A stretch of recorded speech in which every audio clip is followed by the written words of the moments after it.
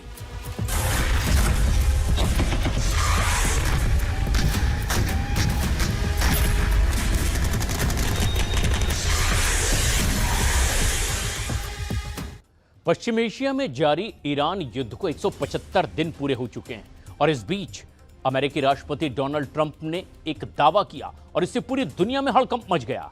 Trump का दावा है कि अगर अमेरिकी सेना तेहरान की पूरी तरह से नाकेबंदी नहीं करती तो ईरान महज 2 हफ्ते के भीतर अपना पहला परमाणु बम बना लेता।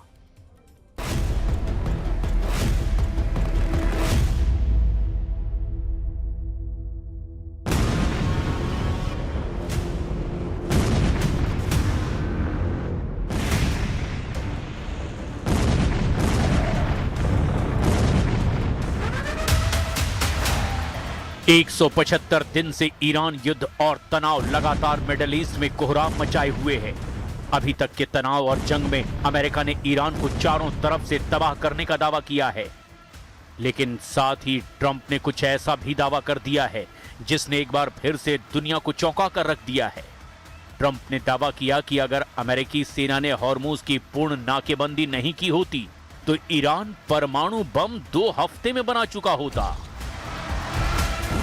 अमेरिकी राष्ट्रपति डोनाल्ड ट्रंप के इस बड़े बयान ने पश्चिम एशिया के युद्ध क्षेत्र में एक बार फिर तहलका मचा दिया है। डोनाल्ड ट्रंप के हालिया दावों के मुताबिक अगर अमेरिकी सेना और उसके खुफिया तंत्र ने तेहरान के परमाणु ढांचे पर समय रहते सटीक सैन्य हमले और नाकेबंदी नहीं की होती तो ईरान महज 14 दिनों में यानी 2 हफ्ते के भीतर ही अपना पहला काम चलाऊ परमाणु हथियार हासिल कर लेता। अंतर्राष्ट्रीय परमाणु ऊर्जा एजेंसी और अमेरिकी खुफिया रिपोर्टों के आंकड़ों का हवाला देते हुए ट्रंप ने कहा कि ईरान ने नतांज और फोर्दो के अंडरग्राउंड ठिकानों में यूरेनियम संवर्धन का स्तर 60% से बढ़ाकर 90% यानी वेपन ग्रेड के खतरनाक स्तर तक पहुंचा दिया था। एक परमाणु हथियार तैयार करने के लिए लगभग 25 किलोग्राम 90% तक संवर्धित यूरेनियम की जरूरत होती है। ईरान ने अपनी सुविधाओं में उन्नत IR-6 सेंट्रीफ्यूज की हजारों खेपें तैयार कर रखी है जो सामान्य सेंट्रीफ्यूज की तुलना में 10 गुना तेजी से यूरेनियम संवर्धित कर सकती है। 2015 के परमाणु समझौते यानी JCPOA के दौरान ईरान का ब्रेकआउट टाइम 12 महीने था, जो अमेरिकी हमलों से ठीक पहले घटकर महज 10 से 14 दिन रह गया था। ट्रंप प्रशासन का दावा है कि अमेरिका के द्वारा B-2 स्टील्थ बम वर्षकों से किए गए प्रीएम्प्टिव स्ट्राइक्स ने ईरान की मुख्य संवर्धन केंद्रों को कम से कम 3 साल पीछे धकेल दिया है। नहीं दिखाएंगे ईरान का परमाणु, ट्रंप नेतन्याहू को काली बाफ का चैलेंज। ईरान के परमाणु ठिकानों पर अगर अमेरिका और इजराइल की सीधी पहुंच हो जाती है तो ये वाकई अमेरिका और इजराइल की ईरान पर सीधी जीत साबित करने का बेहतरीन मौका होगा। लेकिन मौजूदा हालात में ईरान अपने तेवरों से फिर साबित कर रहा है कि ईरान रत्ती भर भी झुकने वाला नहीं है। जरा खबर को समझ लीजिए। अमेरिका अंतर्राष्ट्रीय परमाणु एजेंसी IAEA की आड़ में ईरान के परमाणु प्रोग्राम पर क्या नकेल कसने की कोशिश कर रहा है और कैसे ईरान अमेरिका और इजराइल के इस परमाणु पंजे से खुद को बचाने में जुटा है। नहीं दिखाएंगे ईरानी परमाणु, ट्रंप के परमाणु पंजे पर प्रहार। ईरान ने IAEA को परमाणु ठिकानों तक पहुंच देने से साफ इनकार कर दिया है।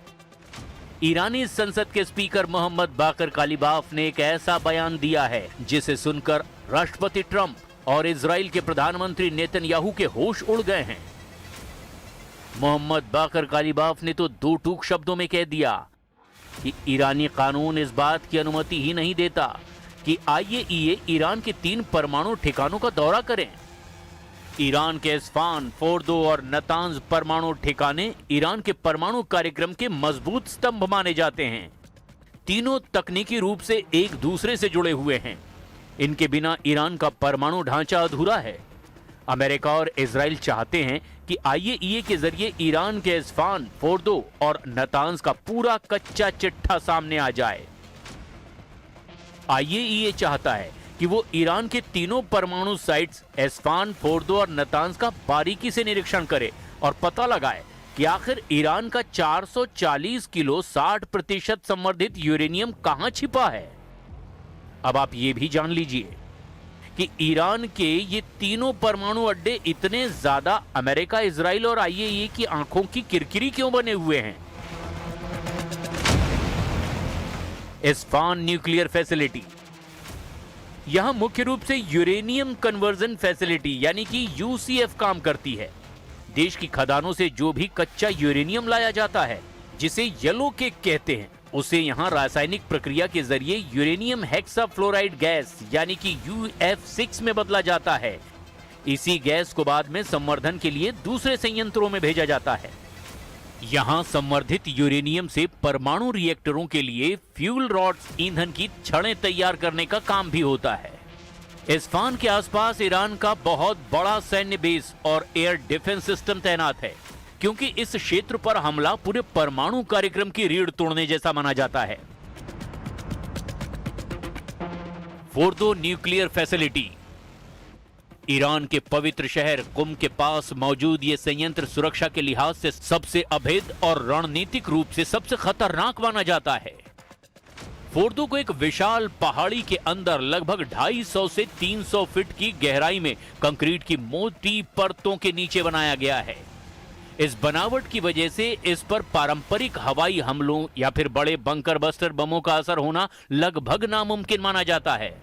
यहां आधुनिक और एडवांस सेंट्रीफ्यूज जैसे कि IR6 के जरिए यूरेनियम को सीधे 60% या उससे ज्यादा शुद्धता तक समृद्ध किया जाता है, जो मेडिकल रिसर्च के नाम पर सैन्य स्तर के बेहद करीब है। नतांज न्यूक्लियर फैसिलिटी, ये ईरान का सबसे बड़ा केंद्रीय और मुख्य यूरेनियम संवर्धन संयंत्र है, जो इस्फान प्रांत के अंतर्गत ही नतांज शहर के पास मौजूद है। नतांज में बड़े पैमाने पर औद्योगिक स्तर पर यूरेनियम संवर्धन होता है। यहां जमीन के ऊपर और जमीन के नीचे विशाल हॉल्स बने हुए हैं, जहां हजारों की संख्या में सेंट्रीफ्यूज 24 घंटे घूमकर गैस को समृद्ध करते हैं। अपनी विशाल क्षमता की वजह से ही संयंत्र हमेशा इजराइल और अमेरिका के निशाने पर रहा है।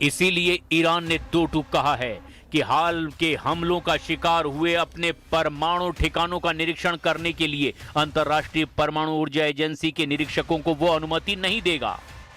ईरानी संसद के अध्यक्ष मोहम्मद बाघेर कालिबाफ ने कहा कि इन ठिकानों तक IAEA की पहुंच की खबरें पूरी तरह से गलत हैं और देश का कानून इसकी इजाजत नहीं देता। सरकारी टीवी चैनल IRIB को दिए साक्षात्कार में गालिबाफ ने कहा कि ईरानी संसद और सर्वोच्च राष्ट्रीय सुरक्षा परिषद ने ऐसा कानून बनाया है जिसके तहत बमबारी से प्रभावित परमाणु स्थलों तक किसी भी परिस्थिति में विदेशी निरीक्षकों को पहुंच नहीं दी जा सकती। उन्होंने कहा है कि निरीक्षकों को वही पहुंच मिलेगी जिसकी अनुमति सर्वोच्च राष्ट्रीय सुरक्षा परिषद देगी। ईरानी संसद के अध्यक्ष मोहम्मद बाघेर कालिबाफ ने दो टूक कह दिया कि फिलहाल IAEA को केवल 2 परमाणु प्रतिष्ठानों बुशेर परमाणु ऊर्जा संयंत्र और तेहरान अनुसंधान रिएक्टर तक ही सीमित पहुंच दी गई है और ईरान इसी व्यवस्था का पालन करेगा।